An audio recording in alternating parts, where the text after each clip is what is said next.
Doctor বাবু, ও doctor বাবু, দরজাটা একটু খোলেন না। আমার পোলাটার বড় অসুখ গো, একটু দেখবে চলেন না ডাক্তার বাবু। এই ঝড় বৃষ্টির রাতে কে আবার এলো? যত সব জ্বালা যন্ত্রণা, আর পারি না বাপু। কে আবার এলো এত রাতের বেলা?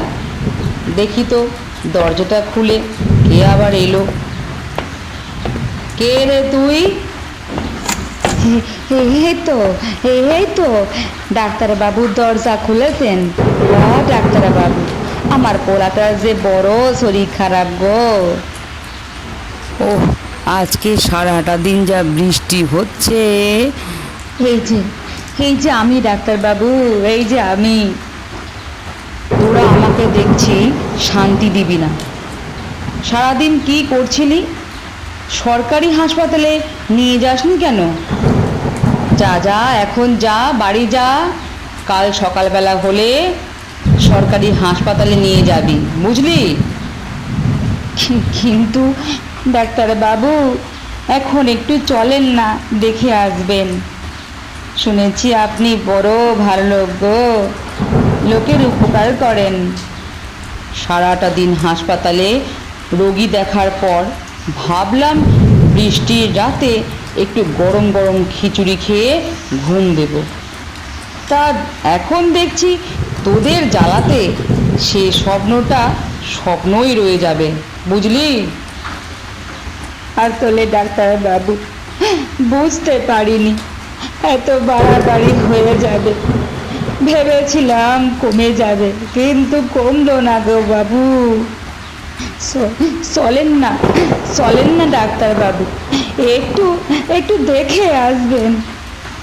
চল চল, দেখি, দেখে আসি। দাঁড়া, ঘরের দরজাটা বন্ধ করি, ব্যাগটা নিয়ে নিই। চল দেখি তোর ছেলের কি হলো, চল। এ কি, এত এত ভিড় কেন গো? কি কি হলো আমার পোলাটার? কি হলো গো? এই দেখি, দেখি, সরে দাঁড়াও, সবাই সরো দেখি। এ কি, গাটা তো পুড়ে যাচ্ছে, কোনো সাড়া নেই কেন? তাড়াতাড়ি ব্যাগ থেকে ইঞ্জেকশনটা বের করি।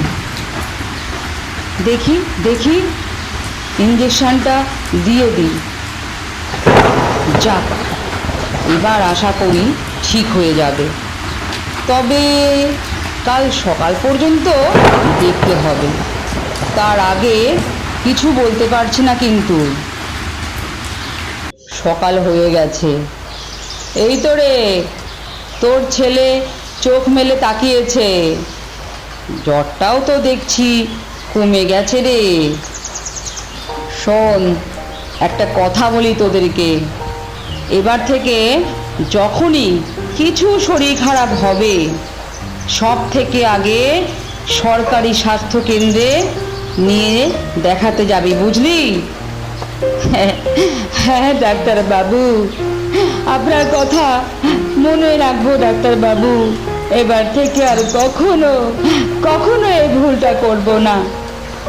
আর শুনছ, তোমাদেরকেও বলে রাখি, তোমরাও কিন্তু যখনই শরীর খারাপ করবে, তখনই সরকারি হাসপাতালে দেখাতে নিয়ে যাবে গো। না হলে আমার মতোই কষ্ট সবাই পাবে গো। এই ভুলটা কখনো কেউ করবে নি গো।